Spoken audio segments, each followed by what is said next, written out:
Chapter 1. The Arch of Science. What shall we call this 19th century, the arch of the bridge of history on which we now stand? Let us call it the Arch of Science. Science is the boast of our age. There is more science in the world than ever there was. Man has more knowledge of nature and mastery over its elements and forces than ever he had before. But all the science there is in the world has not put the Christian religion out of the world. It is known and received by more millions of human beings than ever knew of it or received it before.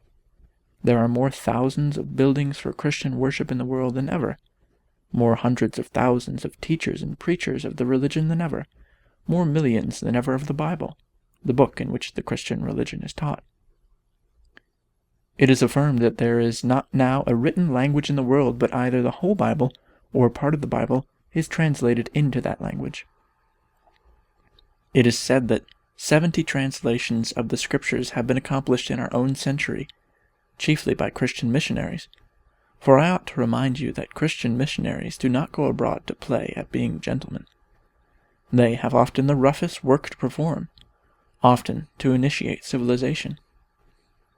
It was the knowledge of that fact that led good old Rowland Hill to say, a missionary ought to be able to preach a sermon or to make a wheelbarrow. And Christian missionaries are civilizers still.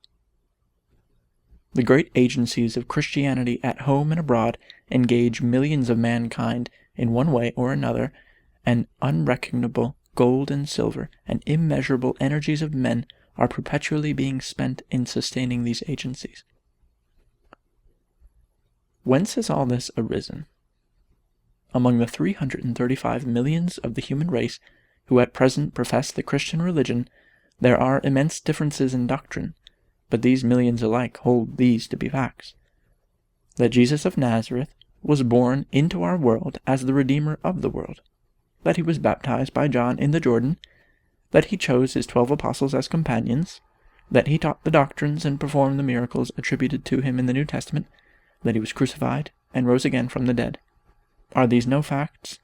Has Christianity sprung out of the old fable about the sun? Let us pass from our own arch of the bridge of history to the arch before ours, in the order of time, and see if we find Christianity, that is to say, such Christianity as we ourselves profess, upon that arch.